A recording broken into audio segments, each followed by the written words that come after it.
Simulate করতেছে একদম simulate করতেছে না, কাজ করতে ইচ্ছা করছে না, বিপিএল করবো না। বাংলাদেশ প্রিমিয়ার লিগ বিপিএল মানেই সার্কাস। যতই প্রতিশ্রুতি দেওয়া হোক না কেন, এবারও ঘটছে আগের মতোই ঘটনা।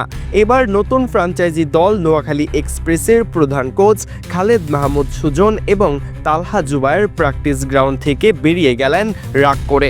জানা গেছে মালিক পক্ষের সাথে মনোমালিন্য ঘটায় এমন ঘটনা ঘটেছে। কর্তৃপক্ষ থেকে পর্যাপ্ত ট্রেনিং ফ্যাসিলিটি না পেয়ে রাগ করেছেন খালেদ মাহমুদ সুজন এবং তালহা জুবায়ের। গণমাধ্যমের বরাতে এক ভিডিওতে দেখা গেছে ট্রেনিং চলাকালীন হঠাৎই মাঠ ছেড়ে বেরিয়ে যাচ্ছেন সুজন এবং তালহা।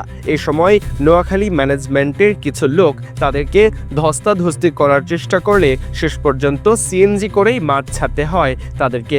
সুজনকে বলতে দেখা যাচ্ছে, বিপিএলে আর কাজ করার ইচ্ছে নেই, এত বছরের বিপিএলে আমাকে কেউ এত অপমান করেনি।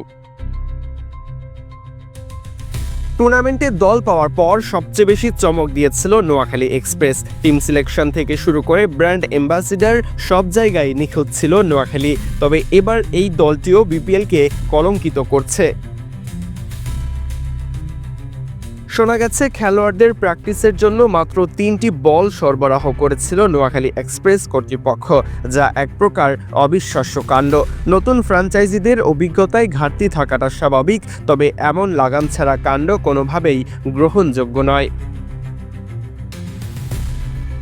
টুর্নামেন্ট শুরুর 24 ঘন্টা আগে এবার কোচ সংকটে পড়তে চলেছে নোয়াখালী এক্সপ্রেস। সৌম্য, অঙ্কন, জাকের আলী, অনিক, হাসান মাহমুদরা শেষ পর্যন্ত মাঠের খেলায় কেমন করেন সেটাই এখন দেখার বিষয়।